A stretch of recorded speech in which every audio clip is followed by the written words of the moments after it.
Les amis, bonsoir.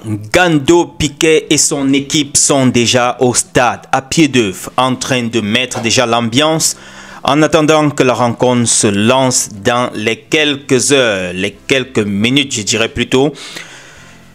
Je vais de ce pas vous parler du programme avec confirmation que le président de l'Africa Foot sera dans les stades, dans les gradins, dans les tribunes.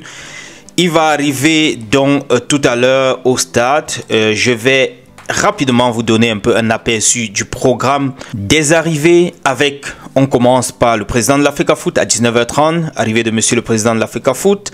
19h35 avec l'arrivée du chef de la délégation Eswatini. À 19h40, arrivée de monsieur le gouverneur de la région du centre. 19h45, arrivée de monsieur le ministre des Sports et de l'Éducation physique. 20h, c'est le début de la rencontre. Donc, c'est confirmé, le président de l'Africa Foot est là, il est de retour. Vous avez sûrement vu passer quelque part cette actualité concernant le bus des Lions Indomptables qui, en direction vers l'hôtel Hilton pour assurer le transport des joueurs, aurait été donc impliqué dans un petit accident de circulation. Mais ce qu'il faut préciser ici, il y a eu plus de peur que de mal, pas de blessés à déplorer lors de cet incident-là.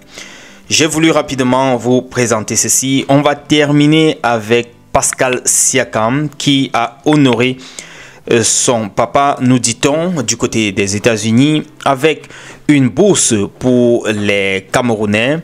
Il s'agit ici d'une création d'une bourse Pascal Siakam en partenariat avec l'Institut MC Kena.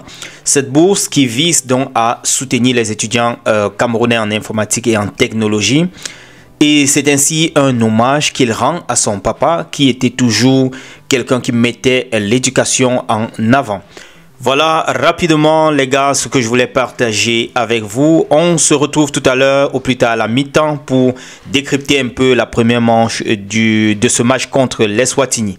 Retrouvons-nous et d'ici à là, portez-vous bien. Ciao.